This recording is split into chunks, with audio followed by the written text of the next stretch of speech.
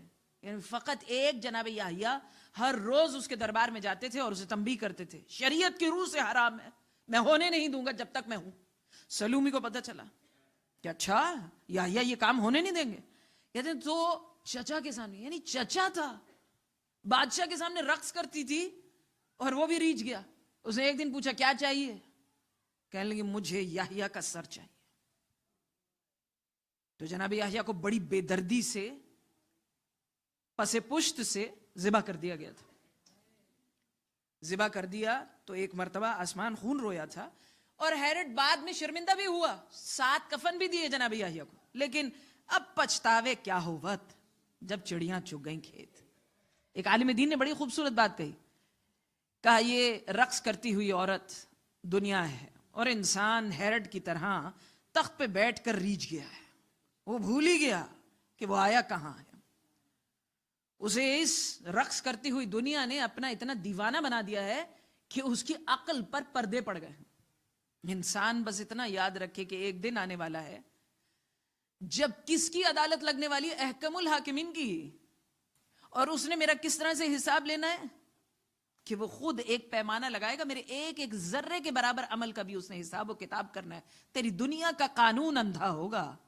وہ احکم الحاکمین هو السمیع بصیر ہے، دیکھ بھی رہا ہے، سن بھی رہا ہے. 4 مراحل ہیں جس سے ہر ایک کو اس دنیا میں آئے ہیں تو گزرنا ہی گزرنا ہے. بس بھئی آئیے مضمون سے ہم متصل ہوتے ہیں. 4 مراحل کون سے؟ بھئی جو گزر گیا وہ گزر گیا، عالم ارواح میں جو تھا وہ ہو گیا. اب اس دنیا میں آئے ہیں تو 4 مراحل ہیں، ان سے گزرنا ہی گزرنا ہے. پہلا مرحلہ کون سا ہے؟ ماں کے شکم سے پیدائش تک، پیدائش سے موت تک اس دنیا میں، اور پھر موت کے بعد عالم برزخ. اور چوتھا مرحلہ کون سا ہے؟ جب قبر دوبارہ کھلے گی، روز قیامت. روز قیامت انسان کو بعض وقت سمجھ نہیں آ رہا ہوتا، اسی لیے اس کی توجہ نہیں جاری ہوتی. زمین پھر بھی دکھ رہی ہے کہ ہاں اسی زمین میں مجھے جانا ہے، تو پھر بھی قبر کا خیال آ جاتا ہے. قبر کو بھی قیامت صغرا کہا جاتا ہے. قیامت کبرا پہ ہم بات کرنا چاہ رہے ہیں. جب چھوٹی قیامت ایسی ہے تو خود سوچو کہ بڑی قیامت کیسی ہوگی. اس چھوٹی قیامت کے لیے ہم لوگ کام پر ہوتے ہیں، موت آئے گی. حالانکہ سوچا جائے تو اتنی بڑی کوئی بات نہیں ہے. اب اگر اس طرح چلی گئی تو پھر موت کے اوپر ہم تذکرہ کرنے لگ جائیں گے، وہاں اشرا چلا جائے گا. نہیں، واپس ادھر ہی رہیں. البتہ صرف تھوڑی سی دیر کے لیے اگر مجھے سمجھ میں آ جائے نا کہ قیامت صغرا کیا ہے، تو شاید مجھے سمجھ میں آئے کہ قیامت کبرا کیا ہے. قیامت صغرا میں چھیڑ نہیں سکتی موضوع، البتہ صرف ایک واقعہ جلدی سے گزریں گے اس کے اوپر. اور آج جیسے میں نے آپ سے وعدہ کیا تھا کہ آج ہم صرف بات کریں گے کہ جب قیامت کا دن آئے گا، نمودار ہوگا، تو کیفیت کیا ہو رہی ہوگی. میں آپ کے سامنے پیش کروں، مل کے صلوات سنائیں.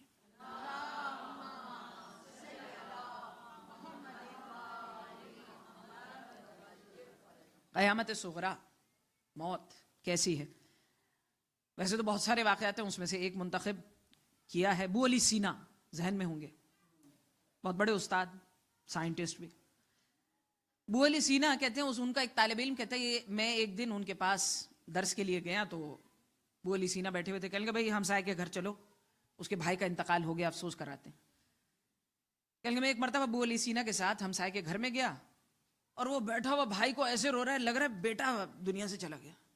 کہیں گے اتنا بلک بلک کے رو رہا ہے. کہیں گے پہلے تو ہم بیٹھے رہے. کہیں گے پھر ابو علی سینا ایک مرتبہ کھڑے ہوئے. کہیں گے اتنا کیوں رو رہا ہے؟ سب نے وہیں جانا ہے. کہیں گے اس نے کہا وہ جو آگے جانا ہے نا، اس کا ایک منظر دیکھ کر آ رہا ہوں، اس لیے زیادہ رو رہا ہوں، بھائی پہ تو کم رو رہا ہوں. ابو علی سینا نے کہا کیا مطلب، کیا ہوا؟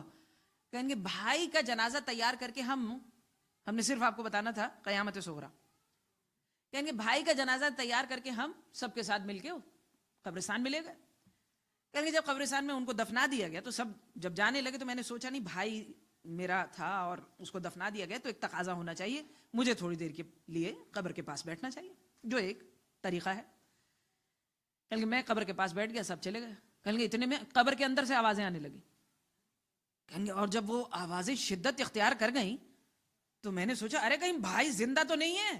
کہیں گے میں نے قبر کو کھودنا شروع کر دیا, کدال کہیں سے منگوائی, اس وقت کھودا, دیکھا کہ میرا بھائی ہاں موجود تو ہے لیکن زندہ نہیں ہے, لیکن اس کا پورا بدن جل چکا ہے اور اس کے گلے میں آگ کا توق ہے.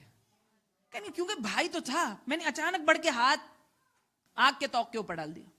یعنی اب یہ نہیں سوچ رہا کہ اگلے جہان کا عذاب ہے. کہیں میں نے ہاتھ ڈال دیا کہ اس وقت سے میرا ہاتھ بھی جھلس گیا اور جو اذیت ہے وہ میرے پورے بدن میں سرایت کر گئی. کہیں میں نے صرف ہاتھ لگایا تھا. کہیں میں نے ایک مرتبہ ہاتھ کو چھڑایا, واپس قبر کو برابر کیا, میں گھر میں آیا ہوں تو مجھ سے برداشت نہیں ہو رہا کہ میرا بھائی ہے, اس کی یہ کیفیت ہے. وہ شاگرد کہتے ہیں ابو علی سینا تھوڑی دیر کے لیے تو دم بخود بیٹھے رہے, یہ بھی دیکھ کر آ رہے. کہیں ہاتھ دکھا, کہیں حقیقتاً ہاتھ بھی جھلسا ہوا تھا اور اس کا ہاتھ کپ کپ آ رہا تھا, اذیت محسوس کر رہا تھا. قیامت صغری آئی ہے اور اس کی صرف اور صرف ایک تجلی, یعنی صرف ایک چھوٹا سا سین کسی نے دیکھا ہے. تو حالت یہ ہے, سوچئے قیامت کبریٰ کے بارے میں. کہتے ہیں ابو علی سینا نے ایک جملہ کہا کاش انسان سمجھ جائے کہ دنیا کو دے کر آخرت کو خریدا جا سکتا ہے, اور کاش انسان کو سمجھ میں آ جائے کہ آگے کی مراحل اتنے سخت ہیں کہ اگر اس دنیا میں فقط ہم نمک اور روٹی کھا کر بھی جیے نا تو یہ بھی زیادہ ہے. اتنا, یعنی دنیا سے فقط اتنا لیں کہ نمک اور روٹی کے اوپر اگر ہم زندہ رہیں نا تو یہ بھی بہت ہے. لیکن ہے صحیح, کل ہم نے جیسے بات کہی کہ ہم لوگ 2 فرشتوں کے بارے میں کتنا فکر مند ہو رہے ہوتے ہیں نا. 2 فرشتوں نے قبر میں آنا, منکر نکیر, اتنا فکر مند, ارے بھائی سوال کریں گے کیا حال ہو رہی ہے. ایک فشار قبر کے اوپر ہمارے پسینے سوکھ رہے ہوتے ہیں, کیا حالت ہوگی ایک فشار قبر. آپ سوچیے قیامت کبریٰ, قیامت کے لیے کل ہم جیسے آپ کے سامنے کہہ رہے تھے, ایک ہمیں روایت میں ملتا ہے کہ قیامت میں 50 گھاٹیاں ہیں. فقط چند کا ہم نے سنا ہے, چند کا تذکرہ معصومین کے فرامین سے ہمارے سامنے پہنچا ہے. سوال و جواب, حساب و کتاب, اور جناب جو ہے وہ پیمانہ لگایا جائے گا, تولا جائے گا ہمارے اعمال کو. چند کا سنا پل صراط وغیرہ. 50 گھاٹیاں ہیں, ہر گھاٹی پر ایک جگہ پہ ملتا ہے, صرف فقط پل صراط پہ 8 گھاٹیاں ہیں, ہر گھاٹی پہ 50-50 ہزار ملائکہ کھڑے ہیں. ان کا میں نے کوئی حساب رکھا ہوا ہے؟ 2 تم نے ملائکہ کا تو بڑا you have tried to get yourself ready for that. What about the day of judgment? What have I, کیا کیا میں نے اس دن کے لیے؟ ایک رات قبر کی جو پہلی رات ہے اس کے لیے ہم اتنا تڑپتے ہیں. سوچئے آپ کے اس دنیا کے 50,000 سالوں کے برابر ایک قیامت کا دن. تو لیجئے, ہم نے جو آپ سے کہا تھا کہ جلدی سے ہم آتے ہیں کہ قبر, اس کا معاملہ جب ختم ہوگا تو قبر کے لیے رسول خدا نے کیا کہا ہے کہ آخرت کا دروازہ, ہر چیز کا ایک دروازہ ہے اور آخرت کا دروازہ قبر ہے. یہ قبر فائنلی دوبارہ جب کھلے گی, ایک دروازے کی مانند کھلے گی, تو قیامت کا میدان آ چکا ہوگا. البتہ قیامت بذات خود ایک بہت ہی مشکل مرحلہ ہے. کس طرح کا مرحلہ ہے؟ یہ جو ہم نے کبھی کبھار اپنے, شاید آپ نے صغیر سنی میں, بچپنے میں, یا اپنے بزرگوں سے, نانی دادی سے, والدین سے, اعزاء اقربا سے سنا ہوگا, قیامت آئے گی تو سورج سوا نیزے پہ ہوگا. سنا ہے؟ ماشاءاللہ ماشاءاللہ. اچھا, میں نے کہا 1-2 لوگ ہی کہیں گے, یہاں کافی لوگوں نے سنا قیامت. بالکل ہاں, بچپن میں سنا سوا نیزے. اچھا, اب مجھے جو ایک بات سمجھ میں آئی ہے نا کہ ہمارے بزرگ ایسی باتیں نہیں کہا کرتے تھے. میں زندگی جیسے جیسے گزرتی جا رہی ہے نا تو اس پر میرا یقین کامل ہوتا جا رہا ہے کہ ہمارے بزرگوں کو فرامین پہنچتے تھے, ٹریڈیشنز پہنچ رہے تھے. they had heard the sayings of the holy prophet and the 14 infallibles, اور انہوں نے بہت سارے نتائج رکھے ہوئے تھے, ان کے پاس دلائل تھے, لیکن ہم تک پہنچاتے پہنچاتے انہوں نے بیچ میں سے دلائل کھا لی. ہم سمجھے ارے ویسے ہی کہہ رہی ہیں, ایسے ہی نانی نے کہہ دیا تھا, دادی نے کہہ دیا تھا. ایسے ہی نہیں تھا, وہ کسی نہ کسی وجہ سے ہمیں کچھ نہ کچھ کہہ رہے ہوتے تھے. یہ جو کہ بھئی قیامت آئے گی تو سورج سوا نیزے پہ آ گیا ہوگا, میں نے سوچا اس پر بات ہونی چاہیے, دیکھنا چاہیے کہ واقعاً ایسا کچھ ہے. اچھا, قرآن مجید سے اگر ہم دیکھیں تو قرآن مجید میں بھی بار بار قیامت کے دن کی, قیامت جس دن ہوگی, اور اس کے بعد وہ جو اس کا پورا ایک مرحلہ شروع ہوگا, وہ تو الگ گرمی ہے, اس پر بھی ابھی ہم بات کرتے ہیں. وہ والی گرمی بھی میں بیچ میں سے چھوڑ نہیں رہی. یہ جب قیامت طلوع ہوگی اس کی گرمی کا واقعاً تذکرہ ہے. وہ دن کہ جب سمندر کھول رہے ہوں گے. سمندر کب کھولیں گے؟ جبکہ گرمی زیادہ ہوگی. وہ دن جس کے لیے پروردگار قرآن مجید میں کہہ رہا ہے جب یہ جو تمہارے آسمان ہیں یہ پگھلا دیے جائیں گے. جب بھی معصومین کے فرامین میں آسمانوں کا تذکرہ, یہ جو 7 آسمانوں کا تذکرہ یا پھر قرآن مجید میں آسمانوں کا تذکرہ, these are what the 7 layers of our atmosphere. 7 layers of our atmosphere اگر وہ پگھلنے لگیں تو اس کا مطلب ہے ریڈیشن بڑھ چکی ہے. اس کا مطلب ہے کہ گرمی زیادہ ہے.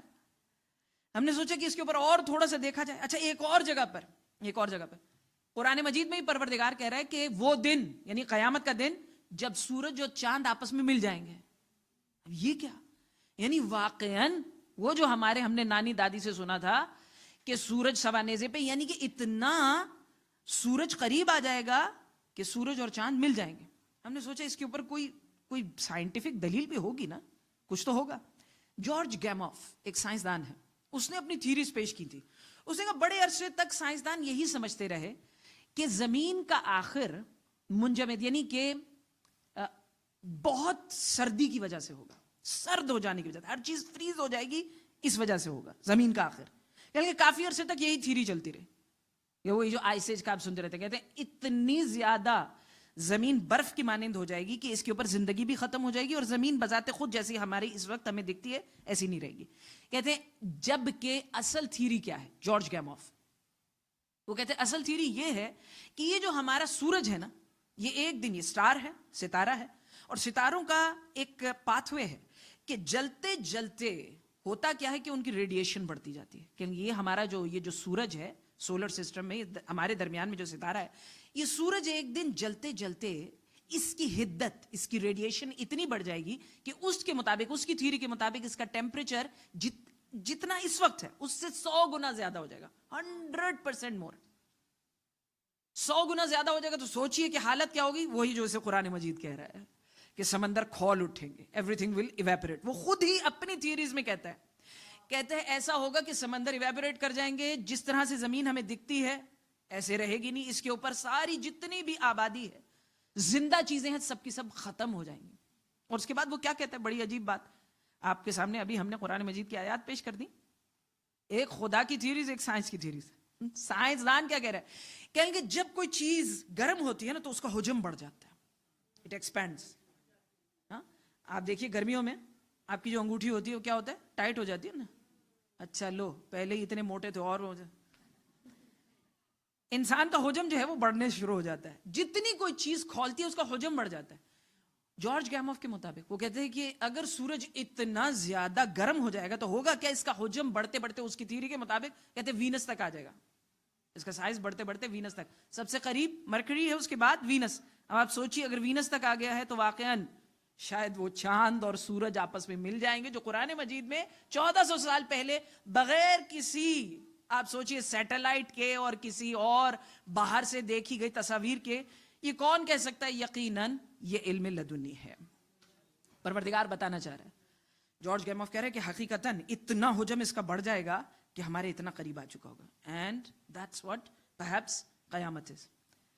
اور قیامت کا اگر میں پوچھوں قرآن مجید سے کہ ہوگا کیا, واٹ ول ہیپن, قرآن مجید میں 12 جگہ جگہ پر فقط ایک ہی بات بار بار آ رہی ہے قیامت کے دن کے متعلق, جو آپ سورہ یاسین میں مستقل پڑھتے ہیں, ان کانت الا صیحۃ واحدۃ. قیامت تو بس ایک چنگھاڑ ہے, یعنی it's like a huge blast. پھر ایک اور جگہ پر اس کو کہا جا رہا ہے صاخہ, کانوں کو پھاڑ ڈالنے والی آواز. ایک اور جگہ پر زجر. کیا مطلب, یعنی ایسی ہے, کہتے ہیں للکار ہے, جسے پروردگار للکار کہہ رہا ہو, جس کی کائنات میں دھماکے ہوتے رہتے ہیں, جن کے بارے میں سائنسدان کہہ رہے ہیں ہم سے کروڑوں نوری سال دور دھماکے ہوتے ہیں, لیکن ہم تک بھی پہنچ رہے. کیسا دھماکہ ہوتا ہوگا, جس کی کائنات میں نہ جانے کیا کیا ہو رہا ہے, وہ پروردگار کہہ رہے ہیں ایک للکار ہے, یہ القاریہ ہے, کھڑکھڑا ڈالنے والی. اور تمہیں کیا معلوم کہ کھڑکھڑا ڈالنے والی کیسی ہے, کیسا ہوگا, جس دن پہاڑ روئی کی طرح دکھائی دے رہے ہوں گے, یعنی اس طرح سے بکھر جائیں گے, اور انسان پتنگوں کی مانند دکھائی دے رہے ہوں گے. اور یہ نہیں ہوگا کہ پہلے سے پتا چل گیا تھا بھائی قیامت آ گئی, سب لوگ ریڈی کھڑے ہیں, اچھا پروردگار کے حضور نیا. رسول خدا ارشاد کیا فرما رہے ہیں, کہہ رہے ہیں اچانک ہوگی. کوئی نوالا اپنے منہ میں ڈال رہا ہوگا, ایک آدمی اپنے دوست سے بات کر رہا ہوگا, لوگ یا اپنے گھروں میں ہوں گے, سفر میں ہوں گے, یعنی زندگی معمول کے مطابق چل رہی ہوگی کہ اچانک سور جو پھونکا جائے گا وہ تب تک اسرافیل پھونکتے رہیں گے جب تک ہر چیز فنا نہیں ہو جاتی. اور اس طرح سے فنا ہوگی کہ رسول خدا کے الفاظ کے مطابق ہر عمارت, ہر پہاڑ, ہر چیز اس طرح سے ریزہ ریزہ ہو جائیں گی کہ زمین کے سینے میں چلے جائیں گے. اب اس کو امام زین العابدین علیہ السلام ارشاد فرماتے ہیں,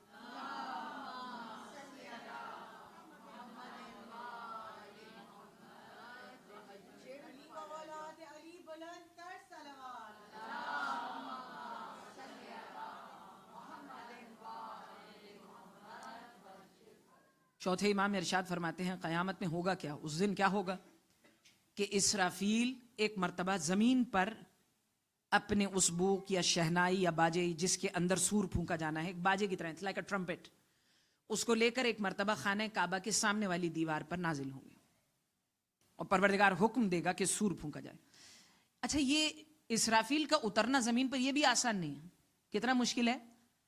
روایت کے الفاظ منازل الاخرہ میں, اسے شیخ عباس قمی نے اس کو بیان کیا ہے, کہتے روایت کے الفاظ کیا ہیں کہ رسول خدا ایک دن جناب جبرائیل امین کے ساتھ بیٹھے ہوئے تھے, وحی کے علاوہ بھی آتے تھے, باتیں کیا کرتے تھے, حبیب خدا سردار انبیاء سردار ملائکہ سے کلام کر رہے ہیں. جناب جبرائیل امین کا مقام کم نہیں ہے, بس سردار ملائکہ, ہر ملک کے سردار ہیں. کہیں باتیں کر رہے تھے, اچانک ایک فرشتہ آسمان سے اترتا ہوا رسول خدا کو دکھائی دیا. کہیں گے جبرائیل اٹھے اور ایک مرتبہ رسول خدا کے عقب میں چلے گئے, کہا یا رسول خدا مجھے پناہ دے دیجئے. کہیں گے رسول خدا بھی حیران, جبرائیل امین, وہی جو لے کر نازل ہوتے ہو, جن کا ایک اپنا مقام ہے, ایک فرشتے کو دیکھ کر کہہ رہے ہیں مجھے پناہ دے دیجئے. کہیں گے پناہ لی, وہ ملک اتر کے آیا, کہا یا رسول خدا, اے حبیب خدا, پروردگار نے پوچھا ہے آپ اس کے عبد بننا چاہیں گے یا بادشاہ بننا چاہیں گے, کائنات کی شاہی چاہیے یا خدا کی بندگی چاہیے. کہیں حبیب خدا نے بہت ہی آسان سا جواب, کہا اس کی عبودیت سے بہتر کیا ہے. یعنی ملک نے جواب لیا اور ایک مرتبہ ایک ایک آسمان پر ایک ایک قدم رکھتا, اتنا بڑا ملک. واپس جب بالکل پرندے کی مانند ہو گیا آسمانوں میں, بالکل یعنی چلا گیا, تو ایک مرتبہ جناب جبرائیل امین پیچھے سے آئے. یعنی رسول خدا نے پوچھا, کہا بھائی جبرائیل, میں نے آج سے پہلے آپ کو کبھی ایسا نہیں دیکھا, یہ کیا ہوا, کون تھا جس سے آپ نے اتنا خوف کھایا ہے, مجھ سے پناہ مانگی ہے. کہا یہ اسرافیل تھا, آج سے پہلے کبھی زمین پہ نازل ہی نہیں ہوا. میں سمجھا شاید خدا نے قیامت بھیج دی ہے. قیامت ایسا دن ہے جس سے جبرائیل بھی پناہ مانگ رہے ہیں, پناہ مانگ رہے ہیں. ایک نبی خدا تھے نا, اچھا مجھے کیا ہوتا ہے چھوٹے چھوٹے واقعات بیچ بیچ میں یاد آ جاتے ہیں. ایک نبی خدا تھے, انہوں نے کہا خدا پروردگار میں تیری معرفت حاصل کرنا چاہتی ہوں, یہ ٹوٹی ہوئی قبریں ان میں سے ایک کو زندہ کر, میں سے بات کروں. پروردگار نے کہا کہ ہاں آواز دو, قم باذن رب اللہ, رب میرے رب کے اذن سے کھڑا ہو, بلند ہو. کہیں انہوں نے ٹھوکر ماری, ایک مردہ باہر آیا. کہیں اس نے اپنا سر نکالا, سفید بال, اس نے ایک مرتبہ باہر نکل کے نبی خدا کے سوالوں کے جواب دیا. لیکن جب سوالوں کے جواب دے دیے تو نبی خدا نے پوچھا, اچھا جب تمہاری موت ہوئی تھی تو تم بوڑھے تھے؟ کہیں گے نہیں میں تو جوان تھا. کہیں گے تو بال کیوں سفید ہے؟ کہیں گے بال تو کالے ہی تھے جب میں مرا تھا. ابھی جب فرشتوں نے آ کر مجھے جگایا کہ نبی نے تجھ سے کلام کرنا ہے, میں سمجھا فرشتے جگا رہے ہیں, قیامت آ گئی ہے. مرے ہوئے شخص کے کہا میرے بال سفید ہو گئے فکر میں. وہ جو دیکھ چکے ہیں نا, سمجھ انہیں آ چکی ہے کہ قیامت کیا ہے, تو ان کے ساتھ یہ واقعہ ہے. تو اس لیے اسرافیل کا اترنا آسان نہیں ہوگا. وہ تو ہم سنتے رہتے نا کہ سور بھونکنا ہی ہو گیا تیرے ساتھ, تو ایسی ایسی ہم لوگ باتیں کرتے تھے. عام جب لغت میں چیزیں آ جاتی ہیں تو ہم سمجھتے ہیں this is light, no big deal, اسرافیل اتر کے آ جائیں گے. It's not easy. جناب اسرافیل چوتھے امام ارشاد فرما رہے ہیں, ایک مرتبہ جب نازل ہوں گے اپنے ٹرمپٹ کے ساتھ, وہ باجا جو ہے کہتے ہیں ایک اس کا رخ آسمان کی جانب, ایک رخ زمین کی جانب ہوگا. پروردگار اذن دے گا, کہا اسرافیل سور پھونکیے. کہتے ہیں جیسے ہی اسرافیل ایک مرتبہ سور پھونکیں گے تو اس کی آواز آسمانوں کی طرف بھی جائے گی اور زمین کی طرف بھی. آواز کیا ہوگی؟ موتو, سب مر جاؤ. کہتے ہیں جب ایک مرتبہ آواز آسمانوں کی جانب جائے گی تو اہل آسمان مر جائیں گے, زمین کی جانب جائے گی تو اہل زمین بھی مر جائیں گے, لیکن جب سب ختم ہو جائیں گے تو پروردگار کہے گا اسرافیل آپ بھی موت کی آغوش میں چلے جائیے. اسرافیل بھی ختم ہو جائیں گے, یعنی جب سب کچھ ختم ہو جائے گا, ہر طرف سناٹا ہی سناٹا, یعنی تو آواز رب العزت ابھرے گی, کون بادشاہ ہے؟ کہتے ہیں اسی عالم میں کوئی جواب نہیں آئے گا, سکوت کے عالم میں کئی سال گزر جائیں گے, کہیں سے کوئی آواز نہیں, کوئی نمرود, کوئی فرعون, کوئی شداد, کہیں سے کوئی آواز نہیں. سارے بادشاہ, سارے شہنشاہ اپنے تخت و تاج کے ساتھ زمین کی آغوش میں, کوئی آواز نہیں. کہیں گے 40 سال ایک جگہ پر ہے, 40 سال بعد خود ہی پروردگار کی آواز آئے گی, حقیقی بادشاہ میں ہی ہوں اور میرا کوئی وزیر نہیں, کوئی مددگار نہیں, میں نے ہی اپنی مخلوق کو فنا کیا تھا, میں ہی انہیں بقا بھی دوں گا. کہتے ہیں پروردگار ایک مرتبہ دوبارہ سے اسرافیل کو اذن دے گا کہ وہ حیات کی جانب آئیں, اور دوسری مرتبہ سور پھونکا جائے گا. کہتے ہیں اسرافیل جب دوبارہ سور پھونکیں گے تو سب کے سب اپنی اپنی قبروں سے اٹھنے لگ جائیں گے. اب شاید آپ کے دماغ میں آئے کہ بے جناب جب سب ختم ہوا تو زمین ایسی ہی ہوگی. ایسا نہیں ہے. ایک جگہ پر امیر المؤمنین ارشاد فرماتے ہیں, کہتے ہیں یہ جو دو سور پھونکنے کے درمیان میں ایک عرصہ ہے, ایک جگہ پر ہے 40 سال کا عرصہ, ایک جگہ پر ہے 400 سال تک سکوت رہے گا. کہتے ہیں اس 400 سال میں کیا ہوگا؟ پروردگار آسمانوں کو ہٹا دے گا, زمین کو کوٹ دیا جائے گا, پہاڑوں کو بالکل ریزہ ریزہ کر دیا جائے گا, ایسے جیسے چٹیل میدان, پلین, بالکل ایک میدان کی مانند زمین بن جائے گی. کہ کبھی چھٹے امام نے کہا تھا, میں اکثر کہا کرتی ہوں کہ آپ سوچئے اس وقت میں جب کوئی تھیوری تھی نہیں کہ یہ جو ہماری زمین ہے یہ گلوب ہے, جب کوئی تھیوری نہیں تھی کہ ارتھ کیا ہے, اوول ہے, اس وقت میں چھٹے امام نے کہا تھا کہ قیامت آئے گی تو تمہاری زمین ایسی نہیں ہوگی جیسی اس وقت ہے. تو کسی نے پوچھا کہا مولا اس وقت کیسی ہے؟ کہا اس وقت تو میدان کی مانند ہو جائے گی, اس وقت تو ایک بیضوی شکل میں ہے. سوچئے چھٹے امام نے 1400 سال پہلے, when everybody was giving their own flat earth theories, اس وقت میں چھٹے امام نے کہا تھا. معصوم امام ارشاد فرماتے ہیں پروردگار ایک چٹیل میدان کی مانند زمین کو کر دے گا, اور 40 سال مسلسل بارش برستی رہے گی تاکہ یہ میدان ریڈی ہو جائے قیامت کے دن کے لیے. اور ایک مرتبہ دوبارہ جب سور پھونکا جائے گا تو یہ میدان ہر طرف سے ایک دروازہ کھلے گا, قبر کھل رہی ہوگی. یہ جو ہم سنتے ہیں نا کہ زمین میں کوئی بھی چپے چپے پر کوئی بھی مقام ایسا نہیں ہے جہاں پر کوئی چیز دفن نہ ہو, کوئی انسان دفن نہ ہو, ایسا ہی ہے بھائی نہیں. ہر قبر سے نہ جانے کتنے مردے نکل رہے ہوں.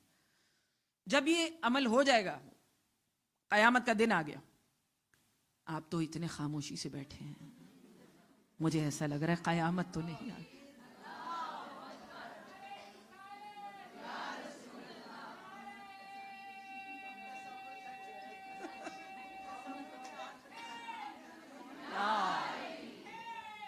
علی علی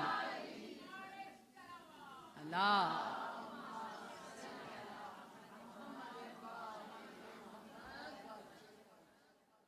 ہماری ایک بیٹی آج ہمیں ٹوک بھی رہی تھی کہ بیچ بیچ میں یہ جوک کرنا ضروری ہوتا ہے. میں نے کہا وہ ہوتا کیا ہے, بعض اوقات سبجیکٹ ایسا ہو جاتا ہے مجھے ایسا لگتا ہے ان کے سینے میں سانس نہ ختم ہو جائے تو بیچ میں کوئی جوک کر دینا چاہیے.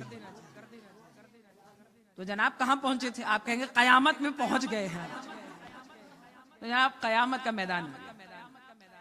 کہتے جب ایک مرتبہ جب قیامت شروع ہوگی, یہ اتنا یہ کس چیز کا جو ہے, I don't like the echo. It makes me a bit confused. مل کے صلوات سنیں.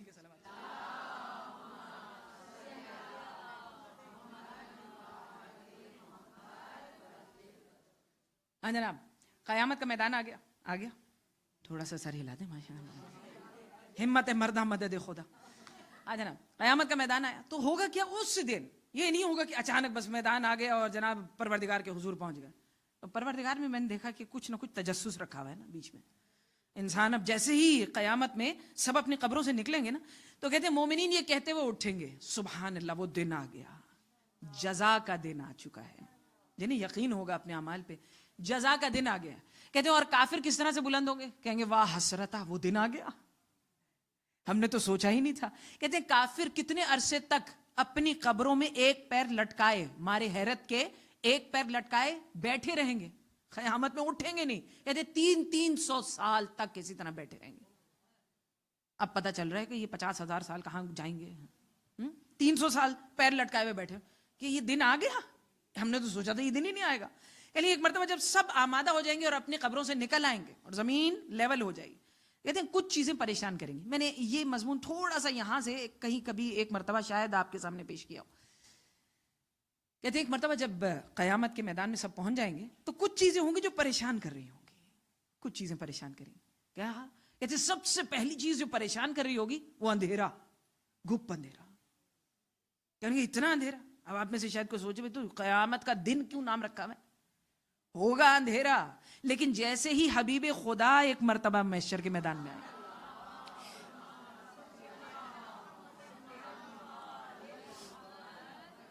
کہتے ہیں حبیب خدا کا اتنا نور ہوگا کہ سورج کی ضرورت نہیں ہوگی، اور ایسا ہو جائے گا وہ رات اندھیری جو تھی وہ ایک مرتبہ دن میں تبدیل ہو جائے گی. اسی لیے اسے کہا جاتا ہے قیامت کا دن. ہاں، لیکن اولن جب ہم اپنے قبروں سے نکلیں گے تو اندھیرا، گپ اندھیرا. وہ تو کہتے ہیں نا ہاتھ کو ہاتھ سجائی نہیں دے رہا، ایسی کیفیت.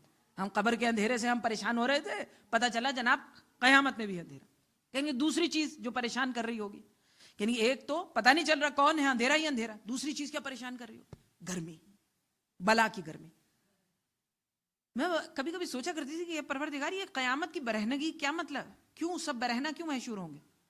کفن کے ساتھ گئے تھے نا قبر میں، تو کفن کے ساتھ محشور کر دے. ایک میں نے روایت پڑھی تو تب مجھے سمجھ میں آیا کہ پروردگار نہیں چاہ رہا ہوگا کہ برہنہ محشور ہوں، لیکن خود ہی قیامت کی گرمی اتنی ہوگی لوگ اپنے کفن کو پھاڑ رہے ہوں گے، کفن کو پھاڑ پھاڑ کے پھینک رہے ہوں گے. کہتے ہیں کچھ جگہوں پر، ایک روایت میں نے پڑھی، کہتے ہیں کچھ لوگ اپنی جلد کو اکھیڑ رہے ہوں گے. شاید میری جلد اتر جائے تو مجھے کچھ سکون آئے، اتنی گرمی ہوگی، شدت کی گرمی. یعنی ایک دوسری چیز ہے گرمی، شدید گرمی. تیسری چیز کہتے ہیں مخلوق خدا اتنی ہوگی. ہم اس حیات میں، یہاں اس دنیا میں ہم کہتے رہے پروردگار زندگی عنایت فرما، بابرکت زندگی دے دے، طولانی زندگی دے دے، صحت والی زندگی. قیامت کے دن زندگی پریشان کر رہی ہوگی، کیونکہ چار طرف دیکھیں گے زندگی ہی زندگی ہوگی. اب سوچیے اگر 10,000 خواتین ایک مقام پر آ جائیں کتنا ہوگا نا؟ مجمع کتنا ہے؟ ہاں وہاں 10 لاکھ نہیں، 10 کروڑ بھی نہیں، اربوں کے حساب سے. عرب وہ والے عربز نہیں، بلینز، ٹریلینز ایک ساتھ ایک ہی میدان میں. Just imagine. امیر المؤمنین ارشاد فرماتے ہیں، امام علی ارشاد فرماتے ہیں، کہتے ہیں قیامت کے دن اگر تمہارا ایک پیر بھی زمین پہ پڑ جائے نا تو خدا کا شکر ادا کرنا، اتنی جمعیت ہوگی. اتنی جمعیت. نہ صرف یہ کہ انسانوں نے محشور ہونا ہے، امیر المؤمنین نے ارشاد کیا فرمایا تھا؟ کہیں گے تم کیا سمجھے، تم خالی تم محشور ہو گئے. مولا اکثر ایسے جملے کہا کرتے تھے تاکہ ہمارا کبر ذرا ختم ہو، گھمنڈ ختم ہو نا. ارے ہمیں محشور کیا جائے گا. مولا نے کہا فقط تم محشور نہیں ہوگے، قیامت کے دن چرند پرند حتیٰ کہ حشرات الارض یعنی انسیکٹس بھی محشور ہو رہے ہوں گے. اور ایک اندازے کے مطابق جتنی انسانوں کی تعداد ہے نا اس دنیا میں، غالباً 8 times more انسیکٹس ہیں اس وقت. ہاں یہاں پر ڈرتے رہے، کاکروچ آ گیا، مکھی آ گئی، مچھر. اب سوچئے وہاں پر ہر چیز محشور ہو رہی ہے. ہاں ایوری تھنگ، آل دو ان کا ایک اپنا سسٹم چلے گا. ایسا نہیں ہے کہ آپ کے ساتھ ہی ان کا بھی وزن ہو رہا ہوگا، سوال و جواب، ان کا ایک اپنا سسٹم چل رہا ہوگا، لیکن سب ایک ساتھ محشور ہوں گے. اتنی تعداد میں ہر طرف زندگی زندگی ہوگی، انسان پریشان ہو رہا ہوگا، عجیب پریشانی کا حالت. کہتے ہیں اور اس میں ایک اور چیز ہو رہی ہوگی، جب اتنی گرمی ہو، اتنی تعداد میں لوگ ہوں، اندھیرا ہے تو کیا ہوگا؟ پیاس لگتی ہے. قیامت کی پیاس، قیامت کی پیاس حقیقتاً قیامت کی پیاس مثالی ہے. اتنی شدید پیاس لگے. اب سمجھ میں آیا یہ حوض کوثر کی اہمیت کیا ہے. حوض کوثر کی اتنی اہمیت، اتنی خوبصورتی ہے کہ وہاں پہنچیں گے تو نہ تعداد پریشان کرے گی، نہ گرمی پریشان کرے گی، اور نہ ہی انسان کو پیاس پریشان کرے گی. اسی لیے حوض کوثر کا کنارہ انسان دعاؤں میں مانگے، پروردگار مجھے نصیب فرمانا ساقی حوض کوثر کی معیت، میں ان کے ساتھ ہوں، مجھے مل جائے. اتنی تعداد میں آپ سوچئے کہ اگر آبادی ہو اس میں رسول خدا آپ کو تلاش کر لیں، ویری ڈیفیکلٹ، لیکن ہوگا. آپ سوچئے لیکن پھر بھی بس میں آپ کو یہاں پر چھوڑ دوں گی، پھر انشاءاللہ کل سے ہم آگے جائیں گے. موضوع کل سے ہم موضوع میں یہ بھی پیش کریں گے کہ قیامت کی نشانیاں کیا ہیں. کہتے ہیں اتنا سب کچھ پریشان کر رہا ہوگا لیکن پھر بھی انسان کا دل نہیں چاہ رہا ہوگا کہ آگے کی طرف بڑھے، محشور ہونے کے مقام پر یعنی اسمبلی پوائنٹ کی طرف جائے. جب سب ایک مرتبہ نکل آئیں گے نا تو کرنا کیا ہوگا؟ صبح میں اسکول جاتے ہیں، کالج جاتے ہیں تو کیا ہوتا ہے؟ اسمبلی لگتی ہے، ایسا ہی ہے؟ خداوند قدوس کا اس دن ہے تو سب کو اسمبلی پوائنٹ پہ جانا ہے، اسے کہتے ہیں محشور ہونا. سب لوگ نکل کر اسمبلی پوائنٹ پہ جانا ہے. کہیں گے سب کو پتا ہے اتنی گرمی پریشان کر رہی ہے، مخلوق پریشان کر رہی ہے، اندھیرا پریشان کر رہا ہے، لیکن پھر بھی کوئی آگے نہیں جا رہا ہوگا. کیوں؟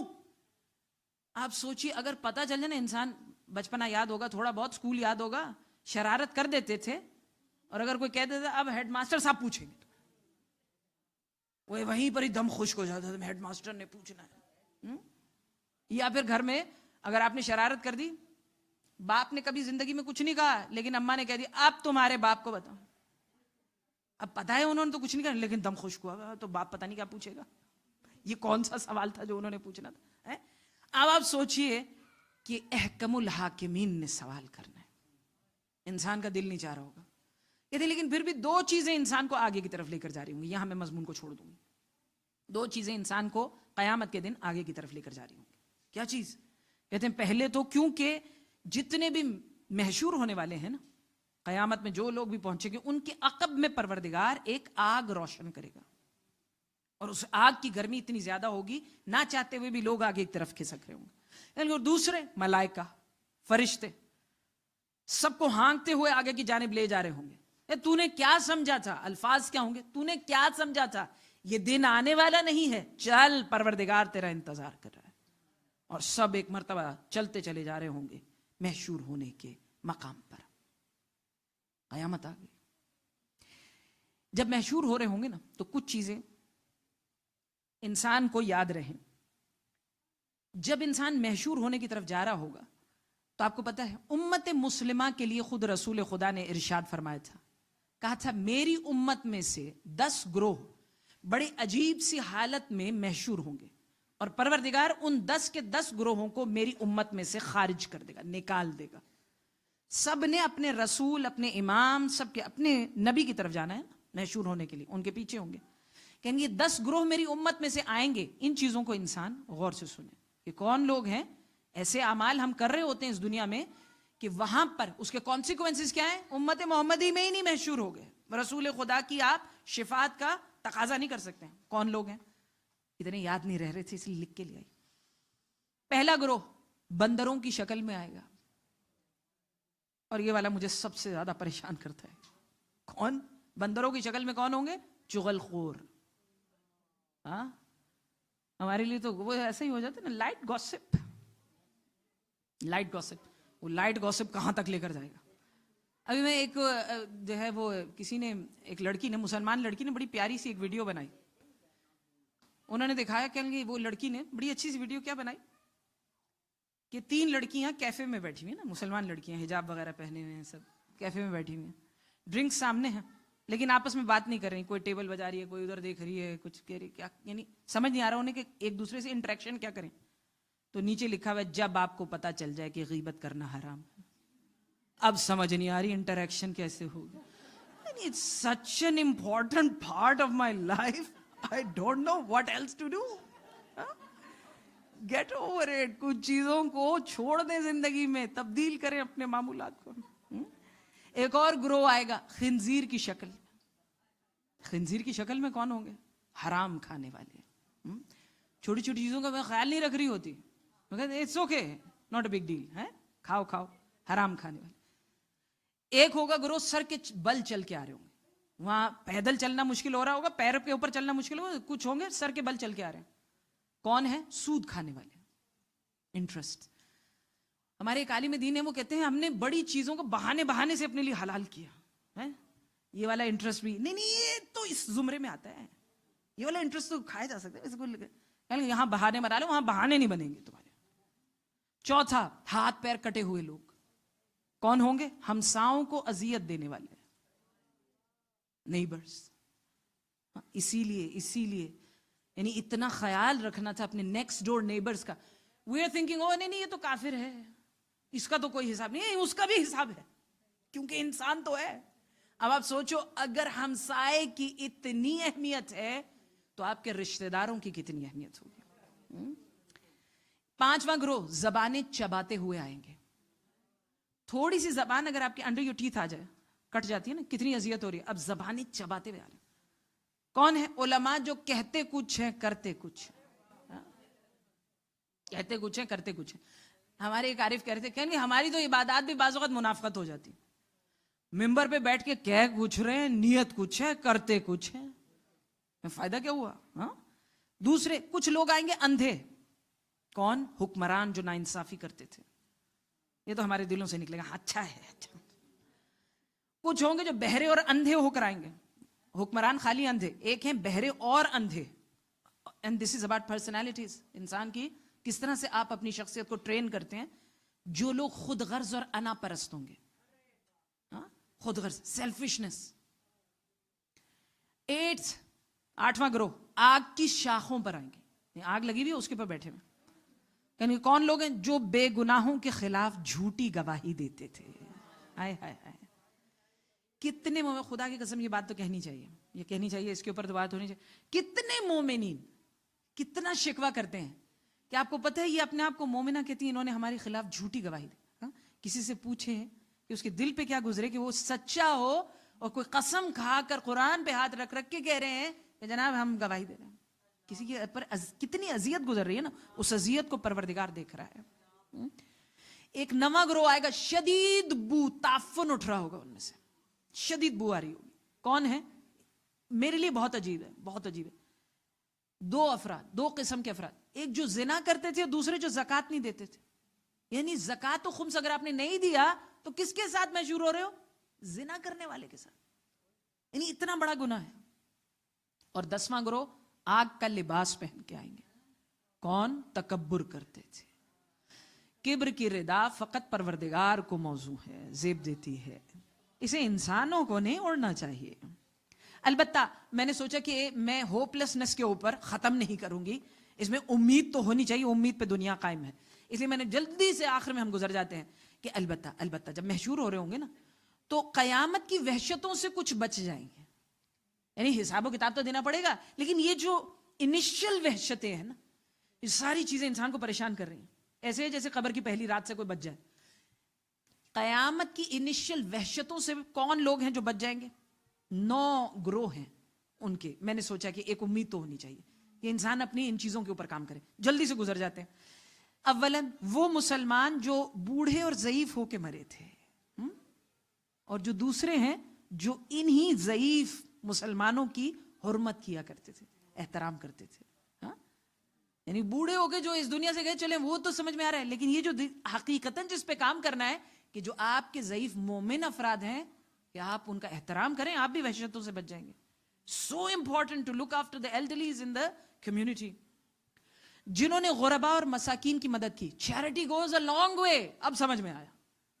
ہم سمجھتے تھے دنیا تک رہے گی, نہیں, قیامت تک جا رہی ہے. جو مساجد میں باجماعت نماز ادا کرنے کے عادی تھے. باجماعت نماز کے کتنے فوائد ہیں. اسی لیے کہتے ہیں جناب جبرائیل امین نے رسول خدا کو کیا کہا تھا؟ کہا تھا یا رسول خدا, پل صراط پر لوگ جب گر رہے ہوں گے, پڑھ رہے ہوں گے, سمجھ ہی نہیں آ رہا کیسے عبور کریں. کچھ ہوں گے پلک جھپکنے کی سرت, یعنی اتنی تیزی سے پل صراط پر سے گزر جائیں گے کہ وہ مجھ سے پوچھیں گے کہ پل صراط کہاں ہے, ہمیں کہا گیا تھا اس پہ سے گزر جاؤ, کہاں گیا؟ کہا پیچھے چھوڑا. کہیں گے جب وہ پوچھیں گے کیسے, تو انہیں کہا جائے گا وہ جو تم باجماعت نماز پڑھا کرتے تھے اس کی وجہ سے. اس لیے اس کا اہتمام کیا کریں. 5ویں, جو مقدس مقامات پر جاتے یا آتے ہوئے مر گئے. یہ اسی لیے بزرگ خواہش کیا کرتے تھے کہ ہم کربلا جا رہے ہیں, پروردگار وہیں رکھ لیں, ان وحشتوں سے تو بچ جائیں گے. جو اپنے نفس کو سب سے بڑا دشمن سمجھتے تھے, ہم نے بڑے دشمن بنائے ہوئے ہیں, یہ تو میرے پیچھے پڑی رہتی ہیں, وہ تو سلام ہی نہیں کرتی. ان کو دشمن نہیں بنانا تھا, مومنین کو دشمن نہیں بنانا تھا, نفس کو دشمن بنانا تھا. ہمیں غلط فہمی ہو گئی کہ ہم نے کس کی دشمنی اختیار کرنی تھی. نفس کو دشمن بنائے, نفس کو جو غصے کو پی جاتے تھے. بڑا عجیب ہے بہت. والکاظمین الغیظ, جو غصے کو پی جاتے, کتنا آسان ہے. انسان یو گیٹنگ اینگری, اور آپ کو اختیار ہے کہ میں کسی طریقے سے اسے بدلا لوں. نو, ڈونٹ ڈو اٹ. جس کی قبر پر کسی مومن نے 7 مرتبہ سورہ قدر انگلیاں گاڑ کر پڑھ دی تھی. That's so easy. یہ تو ہم کسی بھی مردے کے ساتھ کر سکتے ہیں, کل ہماری بھی قبر پہ کوئی کر دے گا. This is so easy. یعنی آپ نے کسی مومن نے جا کر 7 مرتبہ انگلیاں گاڑ کے سورہ قدر پڑھی تھی قیامت کی وحشتوں سے. اور آخر میں ولایت امیر المؤمنین.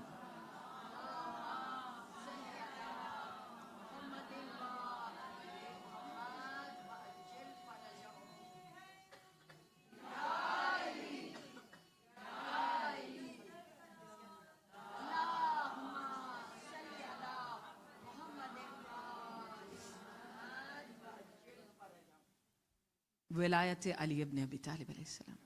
کتنا آسان. ہاں؟ اس ولایت کو اختیار کرنے کی کوشش کریں, اپنے دل میں اس کو محسوس کریں. اور سب سے آسان طریقہ, حسین کے فرش پہ آئے ہیں, حسین کے بابا سے مدد مانگیں.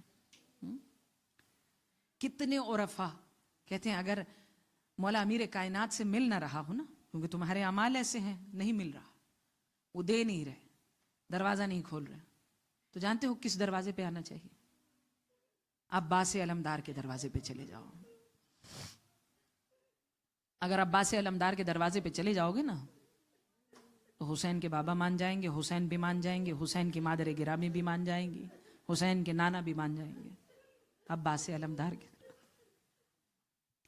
حسین کا علمدار کس کس دروازے پہ پہنچا دیتے.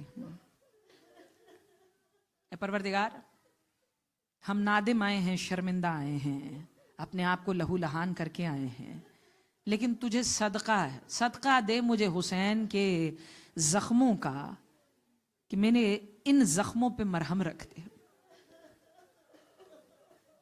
سید الشہداء کے جتنے بھی اصحاب ہیں, تجھے قسم ہے ان اصحاب کی شہادت کی, ان کے بہتے ہوئے لہو کی, ان کے کھلے ہوئے زخموں کی. ہے پروردگار مجھے شفا دے دے, مجھے مغفرت کر دے, تو مجھ سے راضی ہو جا. انہی اصحاب میں سے ایک حبیب ابن مظاہر ہیں. حسین کے اصحاب کیسے کیسے عجیب چاند ہیں جو نمودار ہوئے کربلا کے آسمان پر, ان میں سے ایک حبیب ابن مظاہر ہے. حبیب وہ شخصیت ہیں, واحد شخصیت, 12,000 لوگوں نے حسین کو خط لکھے تھے, حسین نے جس واحد کو خط لکھا ہے اسے حبیب ابن مظاہر کہتے ہیں. جب جناب زینب عالیہ کربلا میں موجود ہے نا, تو کہتے ہیں کربلا کی زمین بعض اوقات ایک مرتبہ تھر تھرا جاتی تھی, فوجیں آتی رہتی تھیں, جناب زینب عالیہ تڑپتی رہتی تھیں. کبھی پوچھتی تھیں, کہتی تھی فضا یہ کس کی فوج آئی ہے, کیا میرے بھائی کا چاہنے والا ہے؟ کہا نہیں بی بی, یہ کوئی ہرملا ہے جو آیا ہے. پھر ایک مرتبہ زمین کربلا تھر تھرا جاتی تھی, بی بی دوبارہ پوچھتی تھی فضا اب کون آیا ہے, کیا کوئی میرے بھائی کا چاہنے والا ہے؟ نہیں بی بی, کوئی حسین بن نمیر ہے جو آیا ہے. کہتے ہیں پھر کوئی آواز آتی تھی, پھر بی بی پوچھتی تھی اب کون آیا ہے فضا. فضا کہتی تھی بی بی کوئی عمر سعد ہے جو آیا ہے. کہتے ہیں آخر میں زمین کربلا میں ایسا لگا زلزلہ آ گیا ہے. کہتے ہیں بی بی نے پوچھا, کہا فضا کون آیا ہے, میرے دل کو قرار نہیں. کہا بی بی کوئی شمر ذل جوشن ہے جو آیا ہے. شمر کا نام سننا تھا, علی کی بیٹی کو قرار نہیں آیا. بھائی کو بلا بھیجا, کہا بھیا حسین کیا سارا زمانہ تیرا قاتل ہو گیا, کیا تیرا کوئی بھائی کوئی دوست نہیں ہے؟ کہتے ہیں دوست کا نام آنا تھا, حسین کو کوئی بچپن کا دوست یاد آ گیا. حسین نے ایک مرتبہ خط لکھا, اس کو روانہ کیا. خط لکھا ہے نا, تو حبیب کو ایک مرتبہ جیسے ہی ملا تو حبیب بیٹھے ہوئے کھانا کھا رہے تھے. جیسے ہی حسین کا خط ملا ہے نا تو ہاتھوں سے لقمہ گر گیا. کہتے ہیں حبیب نے ایک مرتبہ حسین کے خط کو آنکھوں سے لگایا, سینے سے لگایا. کہتے ہیں زوجہ نے پوچھا, کہا حبیب کس کا خط ہے؟ کہتے ہیں دیکھ میرے مولا نے خط لکھا ہے, لیکن نہ جانے مولا پر کیسا وقت آ گیا ہے. ہمیشہ لکھا کرتے ہیں حسین ابن علی کا خط حبیب ابن مظاہر کے نام, لیکن آج لکھا ہے حسین ابن فاطمہ کا خط. مولا نے ماں کا نام استعمال کیا ہے. مجھے لگتا ہے میرا مولا بڑا مظلوم ہو گیا ہے. زوجہ نے کہا حبیب بس تیاری کیجئے اور چلیے. کہتے ہیں مسلم ابن اوسجہ کو ساتھ لیا, اپنے غلام سے کہا رات کے اندھیرے میں تو ہماری سواریوں کو تیار رکھنا, ہم آئیں گے, سواریوں پہ سوار ہوں گے اور حسین کے پاس کربلا جائیں گے. کہتے ہیں رات کے اندھیرے میں مسلم ابن اوسجہ حبیب ابن مظاہر چھپتے ہوئے جب غلام کے پاس پہنچے نا تو دیر ہو گئی. کہتے ہیں جب دیر سے پہنچے تو غلام سواریوں سے کہہ رہا تھا مجھے لگتا ہے میرا آقا نہیں آئے گا, اور اگر آقا نہیں آئیں گے میں تجھ پہ سوار ہوں گا اور میں حسین کی مدد کروں گا. کہتے ہیں حبیب نے رونا شروع کیا, کہا مولا آج آپ کتنے غریب ہو گئے, غلام نصرت کو لیے جا رہے ہیں. حبیب ایک مرتبہ سوار ہو کر کربلا پہنچے. کہتے ہیں جیسے ہی کربلا پہنچے ہیں نا, دور سے حسین نے حبیب ابن مظاہر کو آتا دیکھا. تم تو غربت میں میرے دوست بہت یاد آئے. کہتے ہیں جیسے ہی دیکھا ایک مرتبہ آواز دی, کہا علی اکبر ذرا بڑھ کے چچا کو خوش آمدید کہو, عباس میرے دوست کو لے کر آؤ, قاسم ذرا جلدی جاؤ. بنی ہاشم کو اپنی طرف آتا ہوا دیکھ کر حبیب ابن مظاہر پریشان, کہا کیا بات ہے مولا, غلام کی خوش آمدید کے لیے آپ نے بھائیوں اور بیٹوں کو بھیجا ہے. کہتے ہیں اندر سے فضا کی آواز آئی, کہا نہیں نہیں حبیب اگر کبھی کسر رہ گئی ہے, علی کی بیٹی نے سلام بھجوایا ہے. کہتے ہیں حبیب نے امامہ پھینک دیا, کہا مولا اتنے غریب ہو گئے علی کی بیٹیوں کو لے آئے.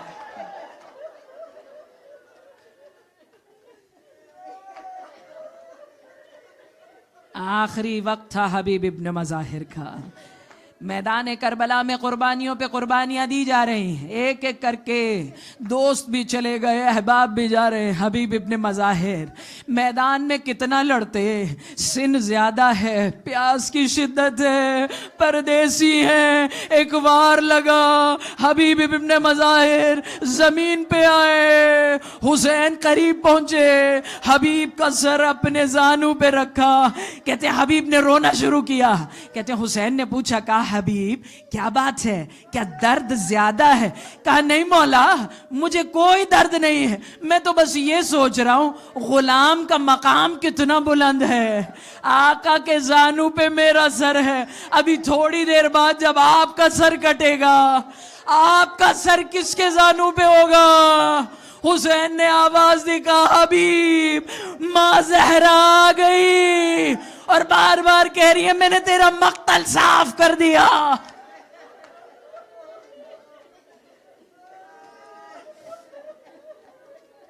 الا لعنت اللہ علی القوم الظالمین وسیعلم الذین ظلموا ای منقلب ینقلبون. پروردگارا ہماری اس قلیل سی عبادت کو مستجاب فرما.